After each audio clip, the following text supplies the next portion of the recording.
Now, I'll request my technical team to play the introductory video of Honorable Union Minister.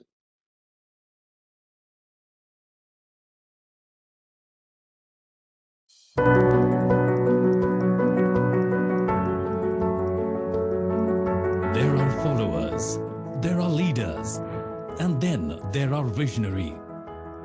Taking people and society to where they ought to be rather than where they want to be is what separates a visionary from a mere leader. This rare quality is what sets apart Nitin Gadkari, Minister of Road Transport and Highways, from many of his ilk. Born in 1957 into a free-thinking agricultural family, Nitin Gadkari at heart has always been a social worker inspired by the RSS founder KB Hedgewar's ideals of humanity and nation building.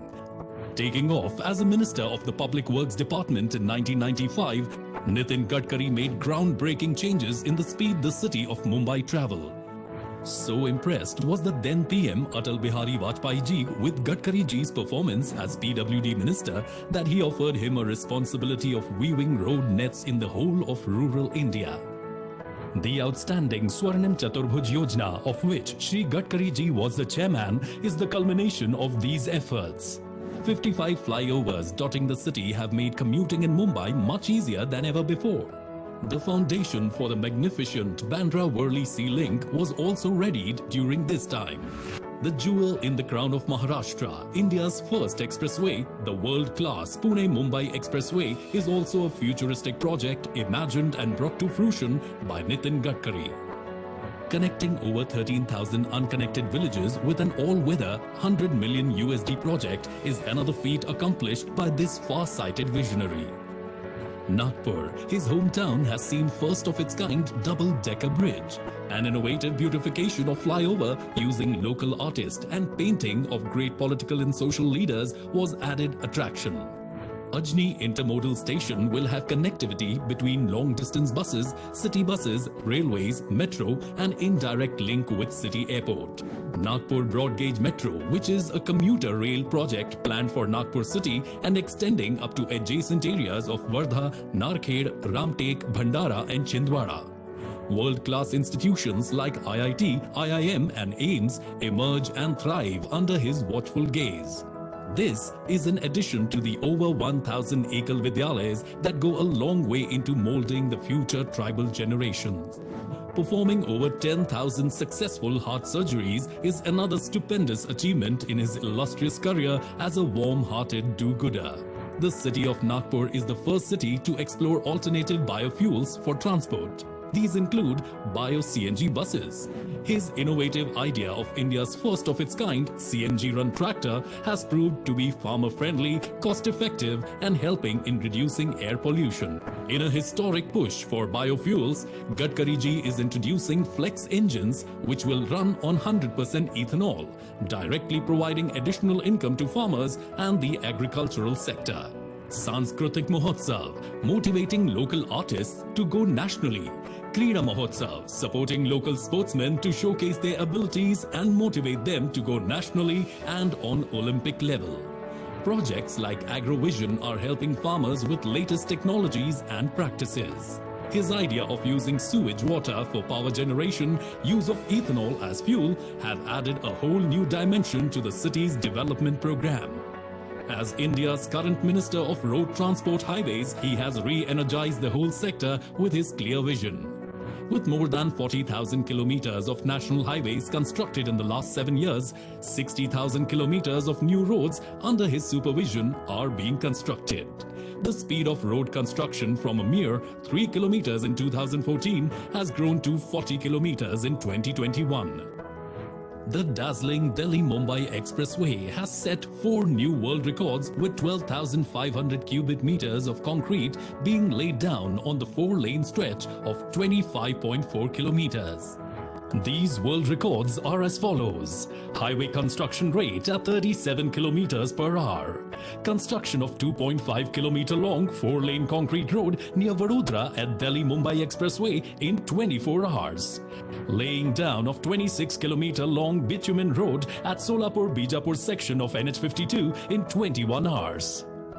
A 50% growth in the length of the national highways in the last 7 years of the NDA government is a monumental achievement. The figures went up from 91,287 kilometers to 1,37,625 kilometers. Going further, INR 3.32 lakh crore is allotted for 22 Greenfield Expressways, initiated by the bridge building messiah, as he is fondly referred to.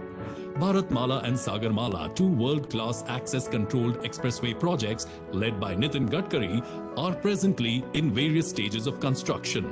The Bharatmala project seeks to eliminate the perennial road traffic movement imbroglio across the country.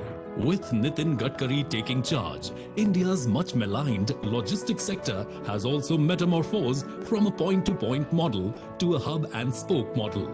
This multimodal transport system integrates railways, highways, inland waterways, and airports, conjuring a highly effective transportation grid, substantially reducing logistic costs and pollution.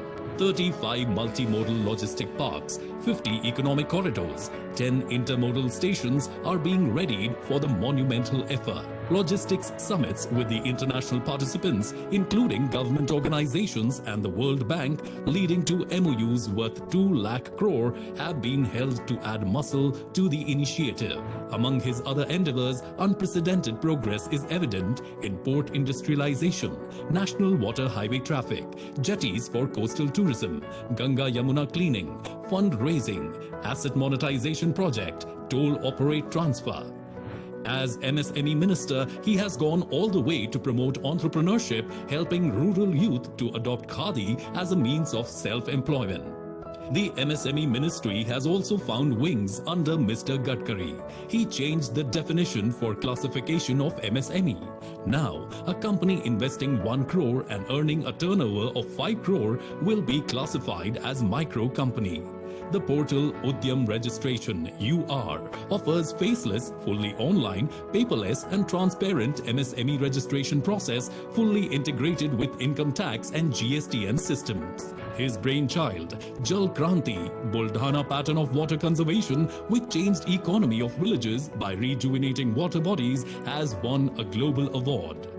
Mr. Gadkari introduced the first ever vehicle scrapping policy, which proved to be the fight against pollution and in the interest of road and vehicle safety.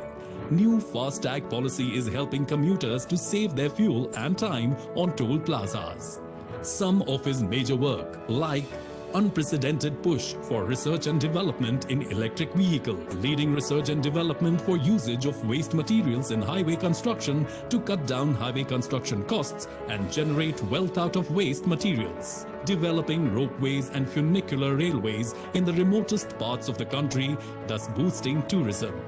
Panchgaon project for women of making carpets from scrap cloth is a classic example of women empowerment. Khadi Prakritik paint, which is made from cow dung, is aiding in employment in rural areas and have exponentially improved rural economy. When all industries were shut in the pandemic, Mr. Gadkari empathized with people by conducting webinars and 800 plus video conferences. His quick decision making in procuring oxygen (PPE) kits helped those affected by the deadly virus. He generously donated ambulances to NGOs, helped to set up oxygen plants, factory to make remdesivir injections and injections for mucormycosis. Thus, by showcasing strong leadership and taking quick decisions, he handled the COVID situation effectively. His affable nature goes beyond everyday personal equations as he continues to transmit his radiance and ideas to every individual or organization with his unmatched zeal. Gifted with an ability to dream the seemingly impossible dreams and getting them to fruition also defines this clairvoyant visionary. Nitin Gadkari shines on as one of modern India's pioneering leaders and his work a template for the coming generations. If there ever was the infrastructure man of India, he would answer to the name Nitin Jairam Gadkari.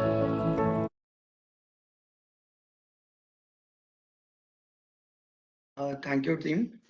Now I request Honorable Union Minister of Road Transport and Highway, Shri Nitin Gadkari ji, to enlighten the students of IIM Visakhapatnam with his treasure trove of insightful experience on the topic of the role of infrastructure development for realizing India's $5 trillion economic goal. Over to you, sir. Namaskar. Professor M. Chandrasekhar ji, Director, faculty members, students, invitees, ladies and gentlemen. I am delighted to speak virtually with you all at the Business Conclave, Vriddhi. Vriddhi is a very important word.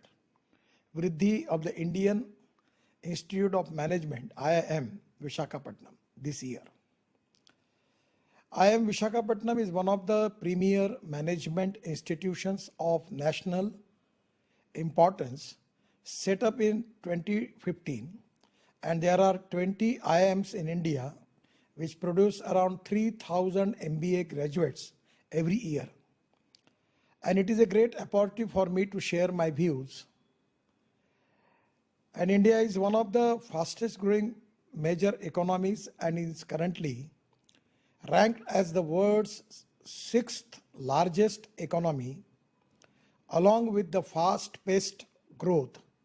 And we also strongly believe that society should be livable and sustainable for all, with a focus on ethics, ecology, and environment.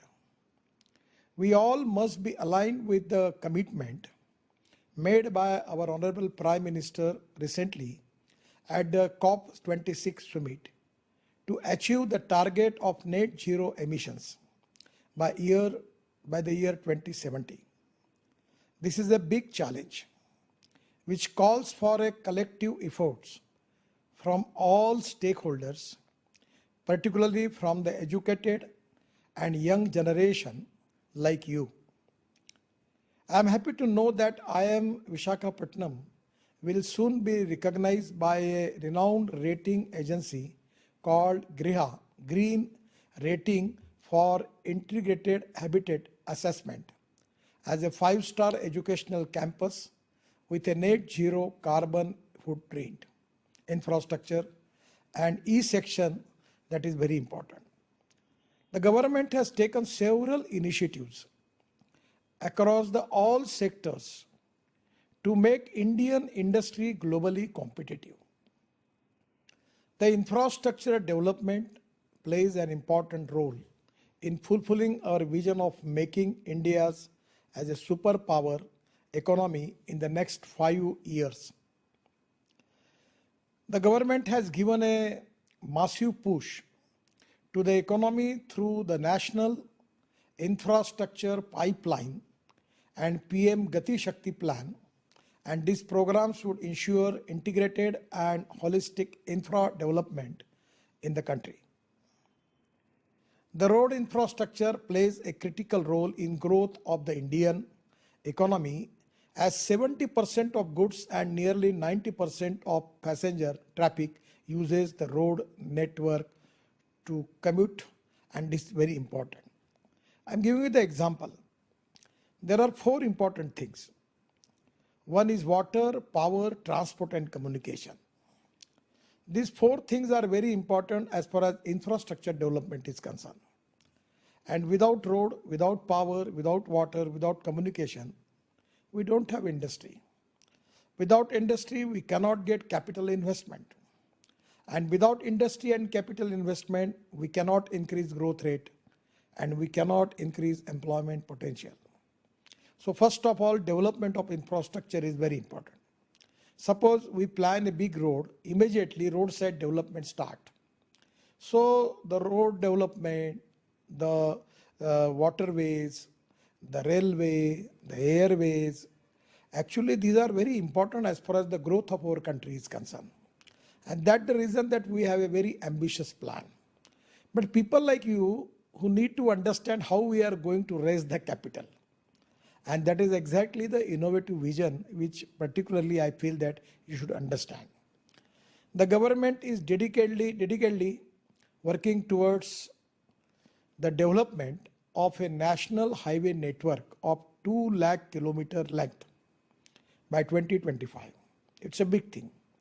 My ministry has conceptualized Bharatmala Pariyojana, an umbrella program for highway development, which aims to create a road network of 34,800 km with a capital cost of rupees 10.3 lakh crore across the country. Through projects such as economic corridors, expressways, access control expressways, national corridors, inter-corridor routes and feeder routes, we are developing 22 greenfield access control expressways, new expressways. One is Bangalore, Vijayawada and Bangalore, Chennai expressway sections are already being developed, and in the state of Andhra Pradesh, and travel time between the Bangalore and Chennai will be reduced to 2 hours 30 minutes only. A greenfield corridor between Raipur and Visakhapatnam is very important, is being developed because presently on the railway there is a traffic jam. And Visakhapatnam, when I was shipping minister, there was a big problem with the port. And Chhattisgarh having a lot of minerals. And here we can make a value addition in it and we can make the export, but it's not possible because of railway and road boat network was jammed. So we have already started to make this road Raipur to Visakhapatnam is being developed.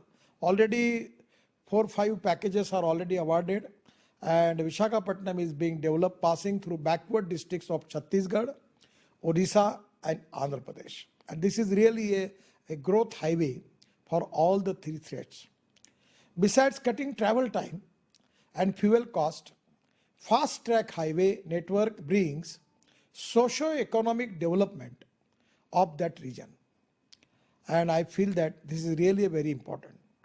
To bring logistic cost below 10% of GDP from current 14 to 16% is a top priority for all of us.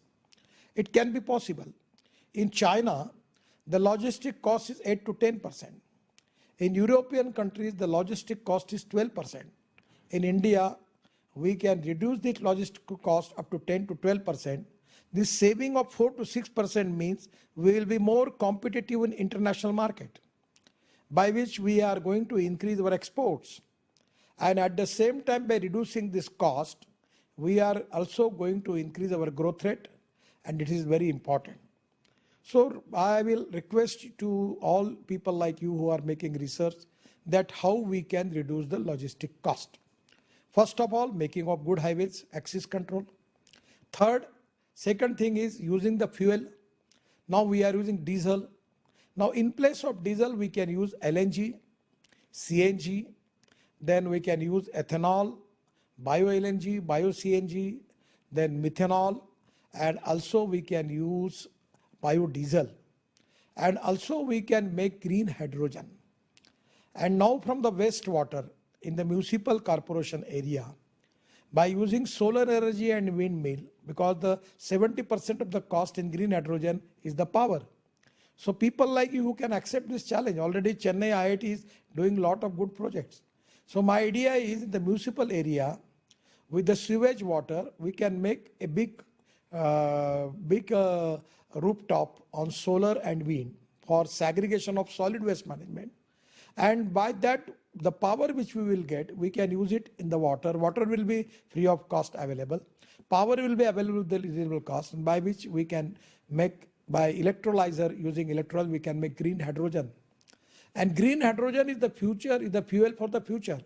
In railway, in shipping, in industry, chemical industry, cement industry, steel industry, in transport, everywhere. So green hydrogen is the fuel. I just have one car now from Toyota. It is in Delhi in my house.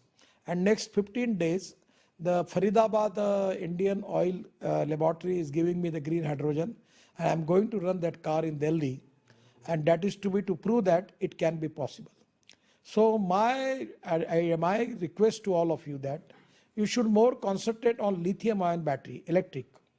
You can concentrate on alternative of lithium, this chemistry, because there is a zinc ion battery, aluminum ion battery, all different type of chemistry we can develop. And we can develop the green hydrogen, which is the future for us. And here the people like you who can make a lot of contribution for that.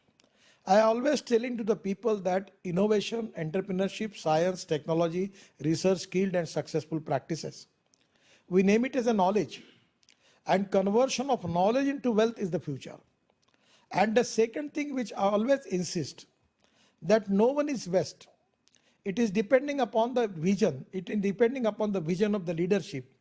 It is depending upon the technology that you convert waste into wealth. So on this, using these two philosophy, the people like you can make miracles. So this is the time that you need to understand what are the needs of the country and what are the things which we can export, get value addition to the country, by which we increase the growth rate and creating more employment potential. We are developing 35 multimodal logistic parks, MMLP and allied ecosystem. They will function like dry ports and play a huge role in reducing the logistic cost. Once MMLP gets fully operational, it will create a lot of new jobs and positively impact the socio-economic development indicators of that region. It's very important. 2 MMLP are being planned at Anantapur and Visakhapatnam in Andhra Pradesh. Work on DPRs for these MMLPs would start in next couple of months. Students can analyze various models in logistic industry across the globe and apply their intellect to customize it to Indian needs, to being efficiency in warehousing, inventory management, fleet management, and overall supply chain system. We are also developing around 600 wayside amenities across the national highway network to provide world-class facilities to highway commuters. FASTag and its impact already is there. We have successfully incorporated the FASTag system at toll plaza across all national highways. The FASTag penetration is 97%. You don't need to stop on the toll naka. And further, the ministry is working towards enabling GPS-based tolling, which will facilitate real-time remote tracking of vehicles, and this will improve inventory planning and route mapping.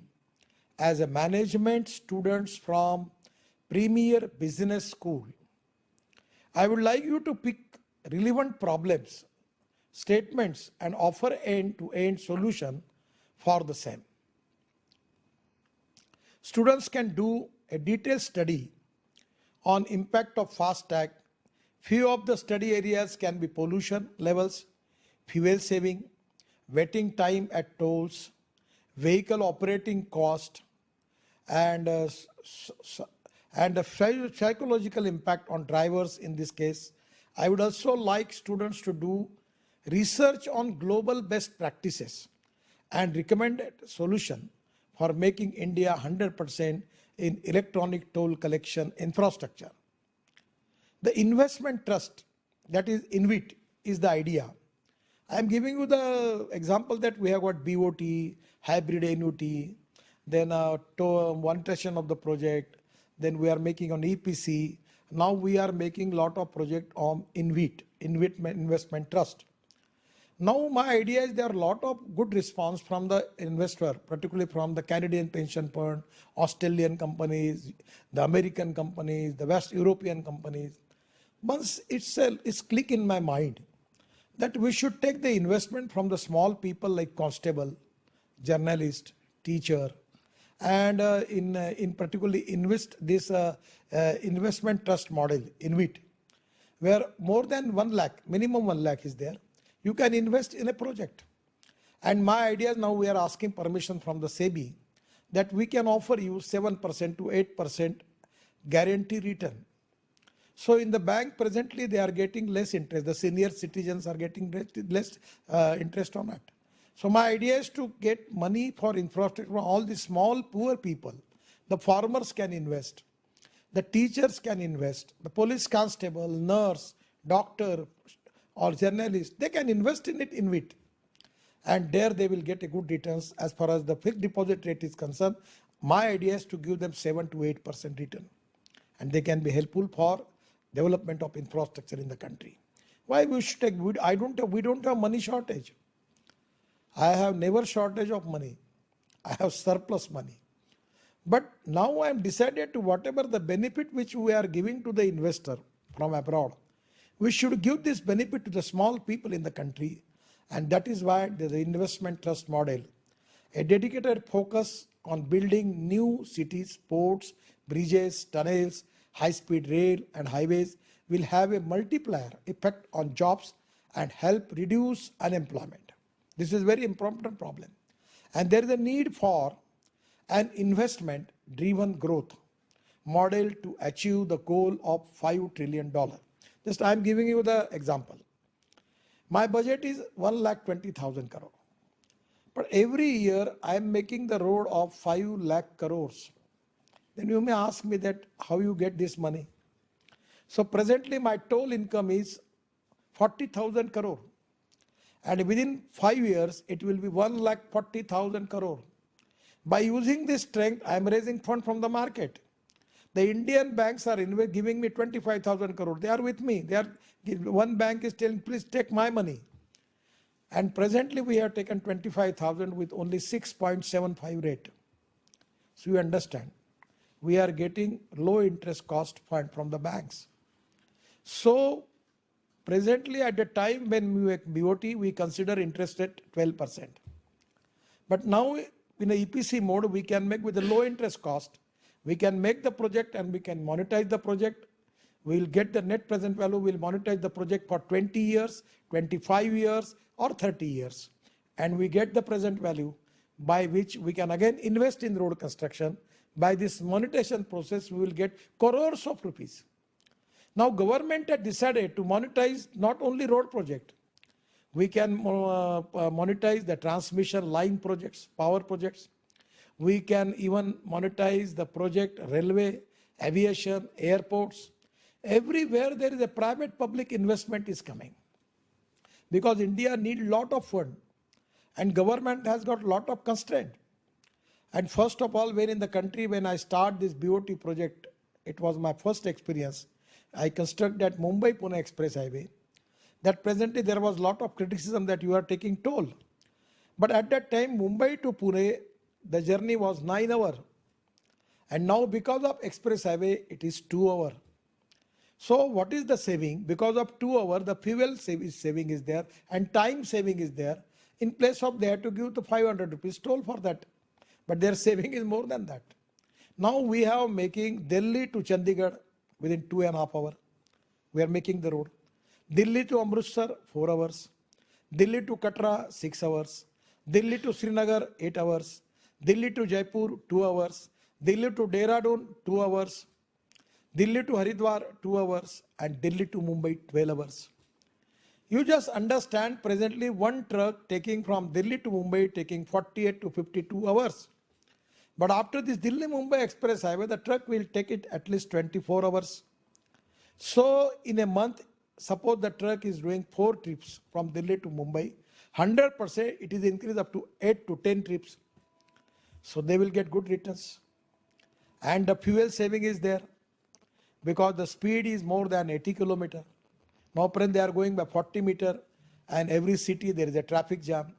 So there is a saving in fuel, there is a saving in timing, there is a use of truck more, and that is the reason that the saving economics is there. So it is not a charge. By monetizing these projects, we are raising money and we are using again for the project and getting it, and that is the reason we increase the speed of infrastructure. That is exactly the important model. And that is the need of the country, because our country, we don't have that much money. I am telling you the waterways we are making. We are developing ports. We are developing aviation industry, new airports. I know that Chief Minister of Andhra Pradesh was with me and he is making now new airport in Visakhapatnam. And he was asking me that please give me connectivity for that. Okay, I will do it. And I am ready to give the new connectivity of national highway to your new airport. So 100% it is going to be benefited to the people by and large. At the same time, the way in which it is going to be developed, it is going to give more growth for the people of Andhra Pradesh. And this is exactly, we can make the goal, complete the goal of $5 trillion economy, which in turn requires access to low-cost capital. Roads have the largest share in the national monetization plan at 26%, with a target of rupees 1.6 lakh crore over 4 years. We can do it, no problem. We don't have shortage of resources.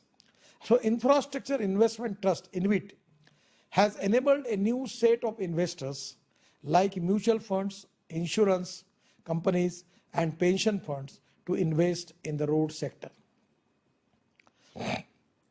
SEBI will formulate guidelines for that. The retail investors to participate in InvIT of NHI with an option to earn monthly returns.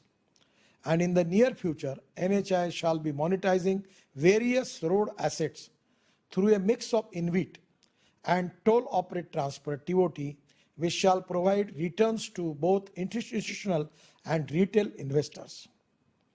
I strongly believe in offering an opportunity to the common citizens with low and middle income to invest in the infrastructure projects through InvIT.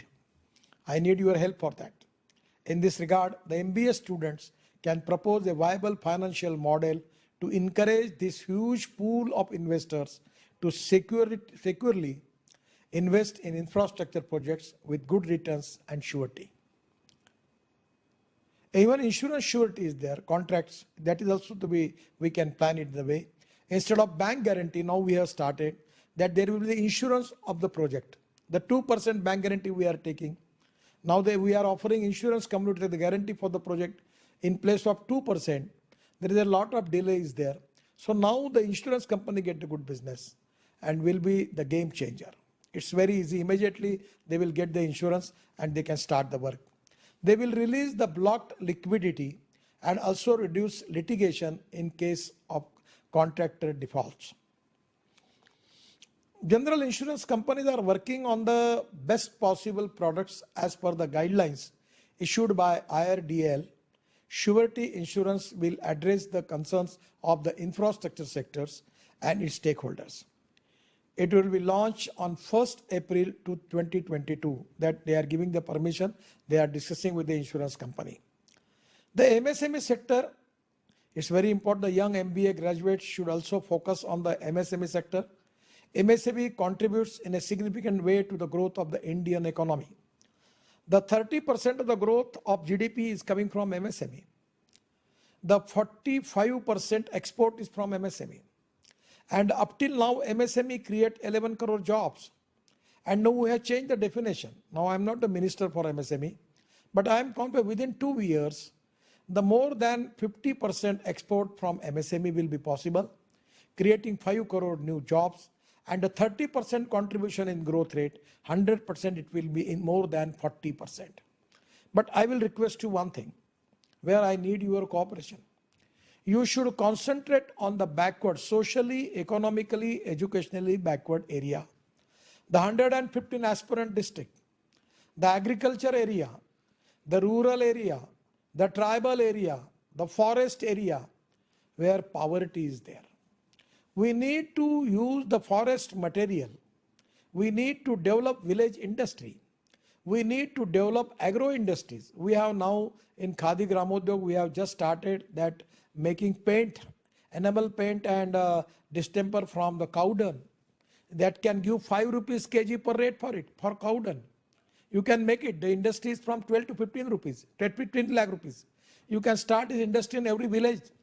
It can create more employment potential. So taking technology to the agriculture and rural area, use of drone in agriculture, use of nano urea, use of liquid fertilizer in the agriculture, increase the productivity, and agro processing industries. We have a huge potential for agro export. We can develop blue economy, in particular Visakhapatnam, you are there.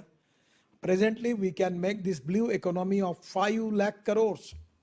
Now presently our fishermen, they are only going up to 10 nautical mile. But when I was a minister for shipping and ports, we invented a special trawler costing 1 crore 20 lakhs rupees. and there is a manufacturing plant for ice and storage, everything is there, and it can go up to 100 nautical mile. If the fishermen from Visakhapatnam going 100 nautical mile from that area, they increase the productivity by 6 times. And it can change the total socio-economic scenario in the particular area, which is particularly seashore area, where people will get good employment. There will be processing industry, packaging industry, export. Already in Andhra Pradesh, there is a lot of export related with the fishing. You can develop it. So here we need to find out the option that how we can develop the industry, how we can take technology into rural agriculture, tribal area, how we can take it up to the young talented students of the rural area, how we can make more processing industry and making value addition in agriculture rural area. So there is a time we can make ethanol as a fuel from rice straw, from corn. We can make it. Now we are rice surplus, corn surplus, sugar surplus. We can make ethanol as a fuel. I have just given guideline to that, making flex engine. The Toyota, Suzuki and Hyundai, 65 to 70% of the sale, they are already accepted that we will launch the flex engine. What is the meaning of flex engine?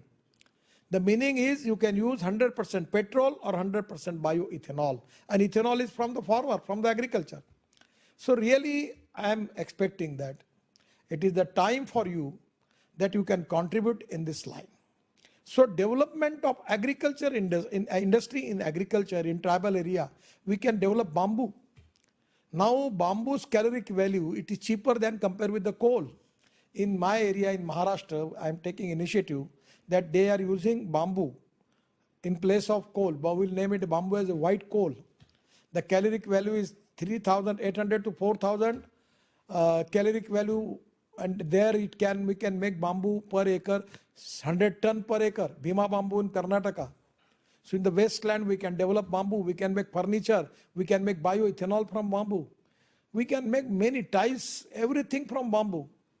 So my suggestion is, in the rural agriculture and tribal area, I will request you that you should find out appropriate technology for them, how we can make the quality products. And that is exactly I am expecting for you, that we need to develop Bharat. The India is in Delhi, Mumbai, Calcutta, Visakhapatnam, Pune is developed. But we need to develop rural agriculture and tribal India. It is a request from my heart to all of you, that how we can develop socially, economically, educationally backward rural agriculture, tribal India. The forest area, there already tourism is going to be developed. Just today, I was in Kana forest. There is a huge potential. Here, Pench, Tadoba, everywhere there is a huge potential. Lot of foreign tourists are coming now. The tourism is an industry where 49% of the capital investment is going to be used for employment potential. The handloom, handicrafts, sericulture, these are the things where we can develop. The fashion designer can take the special interest in development of sericulture. There is a huge potential for that. The Karnataka silk is popular, Banaras silk is popular. Here you can add your technology and your knowledge, where it can be a great value addition.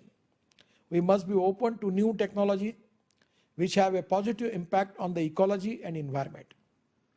I firmly believe that more than technical feasibility, economic viability is important for any upcoming technology. 100% proven technology, very important. At the same time, economic viability, availability of raw material and good marketing. Without that, we cannot go ahead.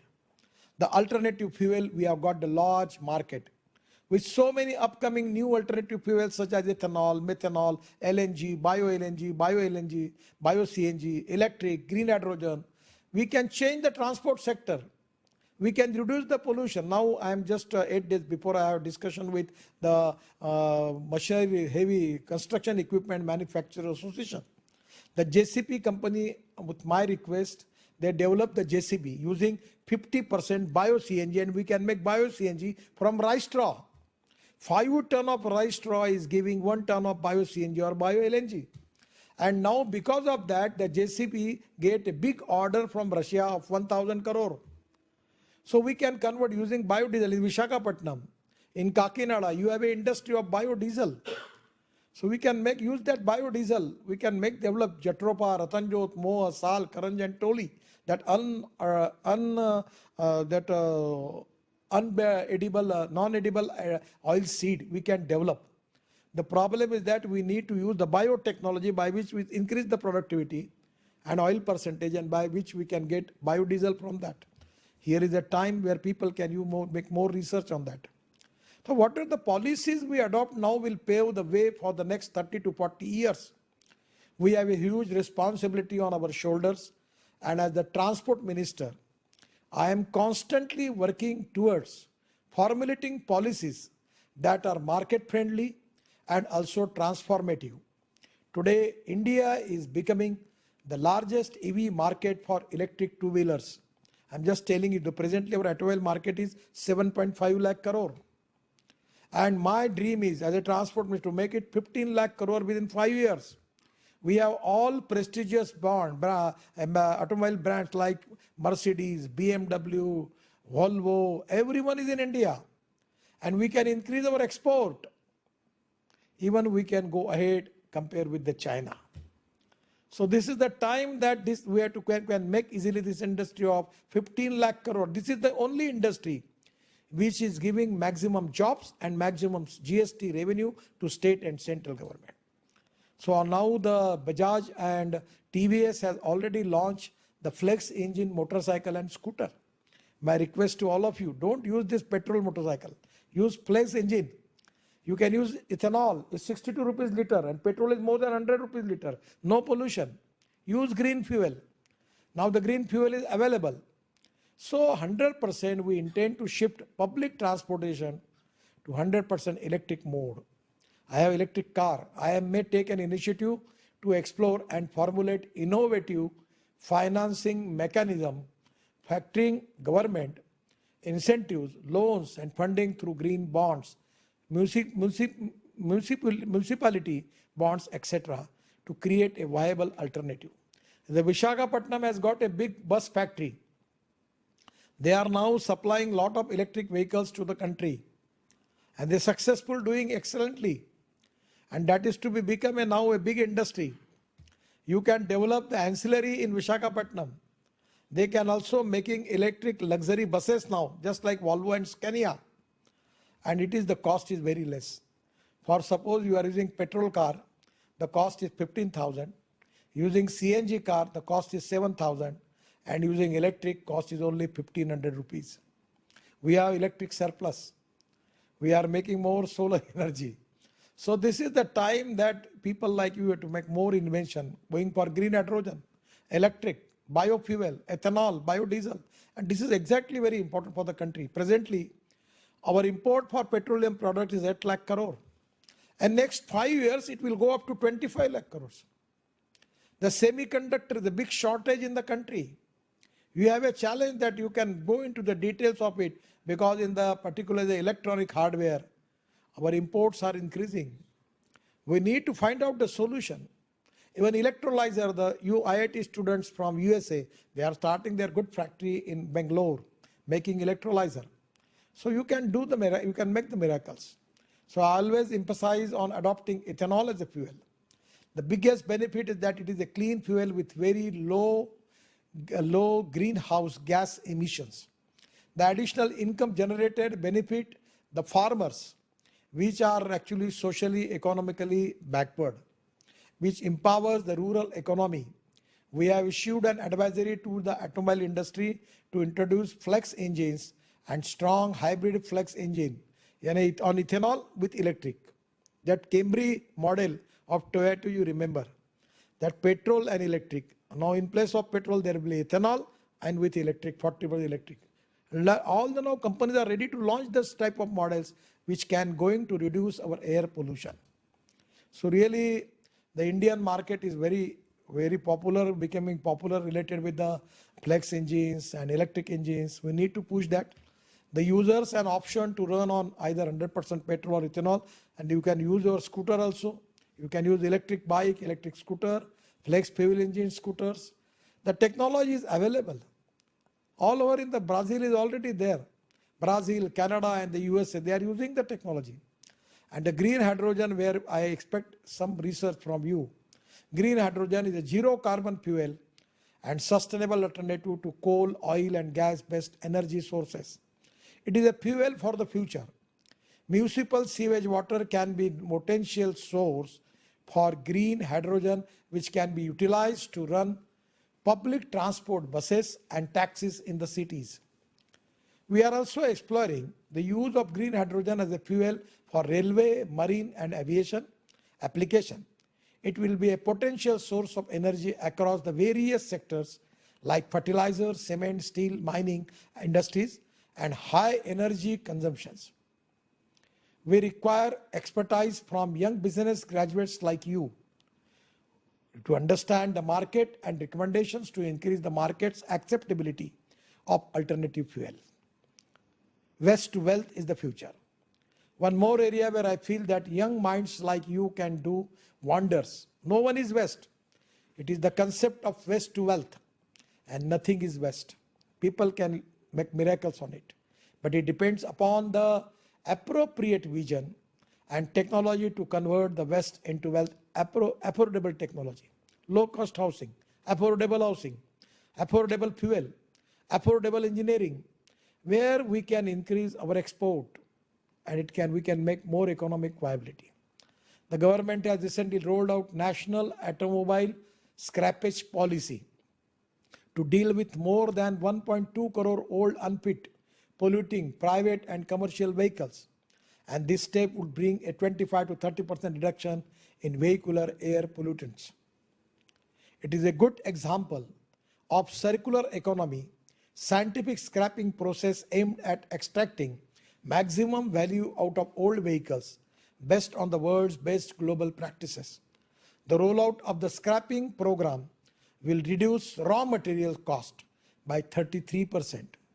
It will provide recycled and low-cost raw materials for automobiles, components such as aluminum, lithium, steel, and will further bring down the manufacturing cost of the vehicles. The Indian automobile industry is a vital player in India's vision to become a $5 trillion economy. It is one of the largest employer and biggest exporter and leading tax-paying sector in the country. And so, the contribution of the automobile sector to the overall GDP of India stands at 7.1% and 49% of manufacturing GDP, with an annual turnover of rupees 7.5 lakh crores and export of rupees 3.5 lakh crores. And production linked incentive PLI schemes for the automobile sector encourages and supports local manufacturers, reduces the import of technology and auto components, and this will be a big boost for investment in the country. In next 5 years, we aim to make India's automobile sector as #1 sector in the world. This will lead to a large-scale employment generation, closing it to prevent India's youth towards achieving this task. The government is emphasizing on new age skills like artificial intelligence, AI, Internet of Things, IoT, big data, 3D printing, virtual reality, augmented reality, and robotics. These skills are valued highly both within and outside the country and offer higher remuneration. With so many progressive ideas of the government, I invite all of you to join and contribute in this mission of nation building with your skills, because I always believe that the human resource is the biggest resource for any organization and for the matter for any country. And you all are the bright mind of our country, and I am confident that you can compete with the best in the world, and India is rightly poised to create new entrepreneurs offering global solutions. With an inclusive approach, we can move faster towards progress and bring prosperity for all. Vasudhaiva Kutumbakam. To make Indian economy #1 economy in the world is the mission. And by this time, you must have a better understanding of world economics, commerce, and import-export, supply chain systems, and impact of technology on traditional businesses, it is important to you to pick up the challenges and convert them into opportunities. I always telling the people there are some people who convert problems into opportunities, and there are some people who convert opportunities into the problems. So I'm expecting that you can convert problems into opportunities without saying you are the architects of new India. You are really the pillar of the country. Your valuable contribution towards nation building would be the best return gift to the country, which has offered you quality education. And with these few words, I wish I am Visakhapatnam, all the students and my brothers and sisters, with my best and for a best wishes to all of you, and for a successful business conclave also. I'm giving best wishes to all of you, and we will look forward to your contribution for the betterment of the Indian economy and the society. Really, I wish you all the safe, healthy, and prosperous life ahead. Once again, giving my best wishes to all of you. You give me the opportunity to express my thinking with all of you. I'm not qualified like you. You are the best people who can judge and who can take the decision for the future. My all best wishes with all of you. Thank you very much. Namaskar. Thank you so much, sir, for such an enlightening talk. As faculty, we teach students about the importance of physical and digital infrastructure, but here we see it. I mean, it is very different to hear it from the person who is right at the helm of it, and the kind of experience that you bring in. We feel that there's so much more to learn from people who are actually there. And also, yeah, thank you so much for telling so much about Andhra Pradesh also, that central government is doing a lot of initiatives that you've taken for Andhra Pradesh. We are waiting for the new airport to come up. And yeah, and the third thing that I learned from your talk is the innovation that you're talking about. We always talk about business innovations which happen in business and how much they put into R&D. But here, this is a new world completely. Government has put in so much of effort into figuring out what are the different alternatives. So thank you so much, sir, for the very, very nice talk. If you have time, can we take a few questions from the students, sir? Make 2 or 3 questions. Sir, thank you so much, sir. So yeah, sir, there are some students here. Let me just call a few of them. Maybe Prithvi, if you want to ask question, please go ahead. Sure, ma'am. Good evening, sir. It's a great honor interacting with you. Coming to my question, as we have seen EV slowly picking up in India, like what is the possible time frame that you are looking at for EV to become more popular and more affordable in India? Actually, frankly speaking, now there is a lot of saving is there. And EV manufacturing rate is increased by now 125%. And when there will be more manufacturing number, it is going to reduce the cost. So presently it's very popular, it's increasing.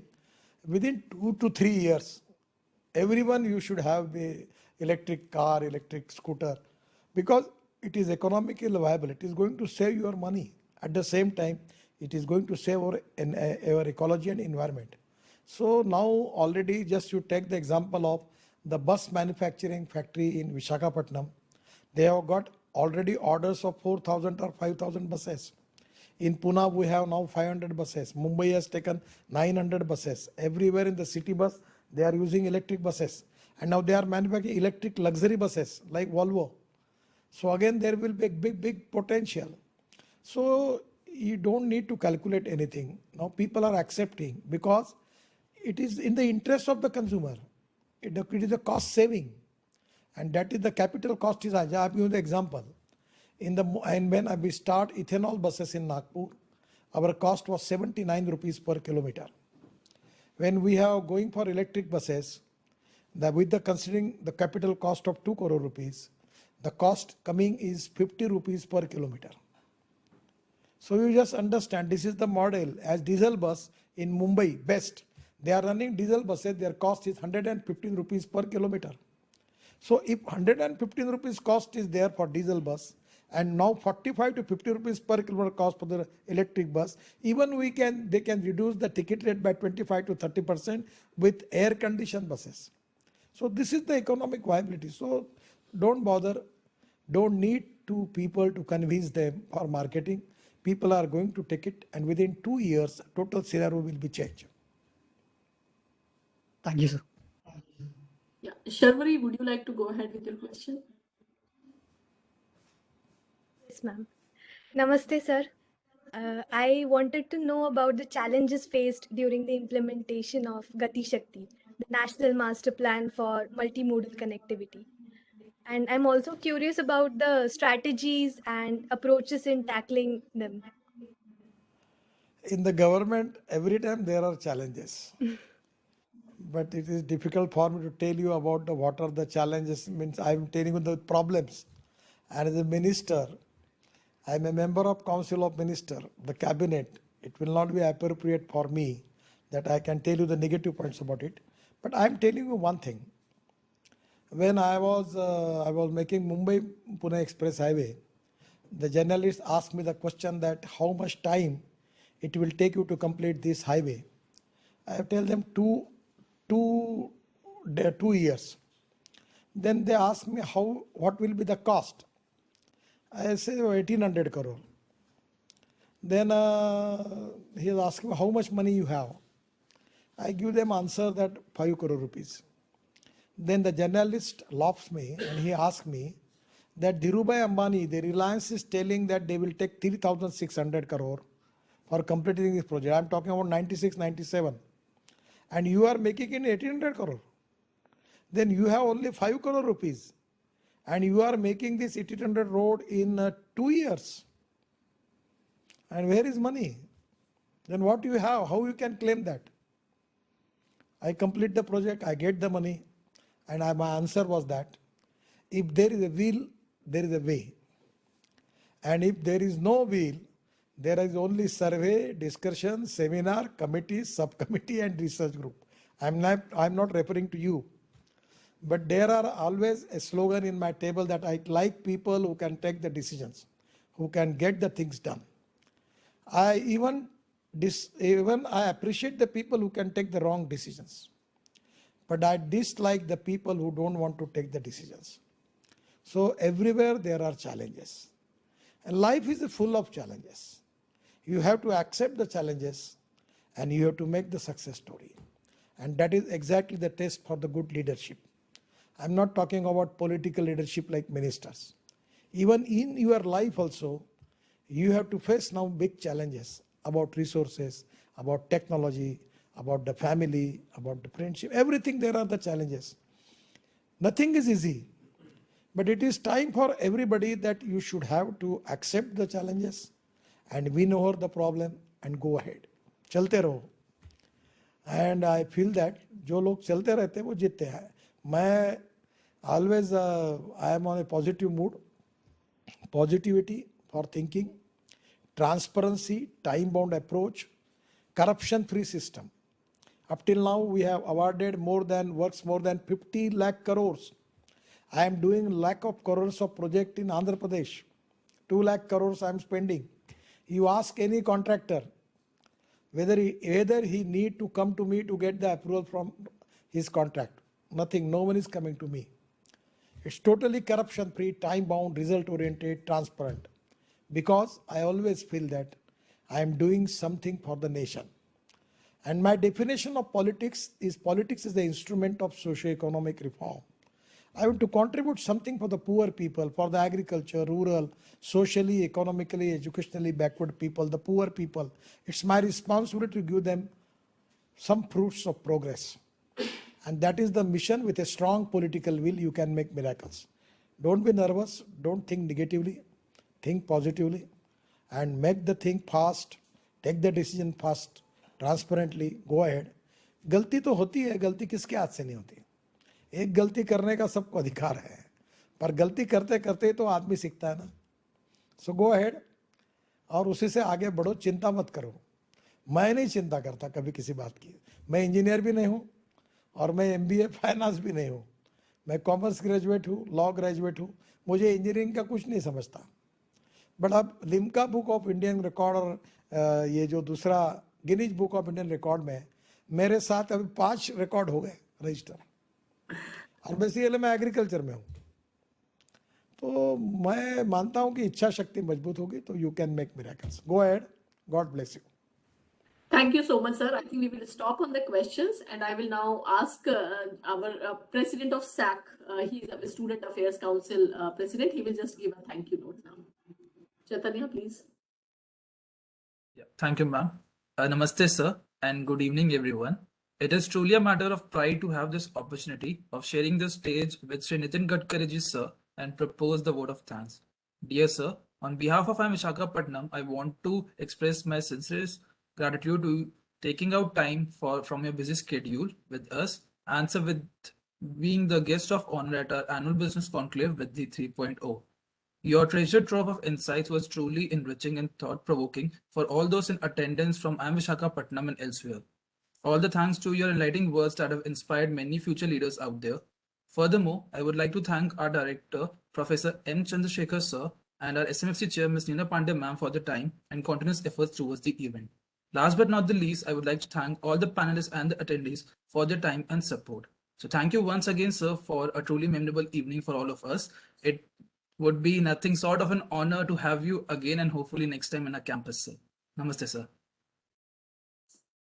Thank you, sir.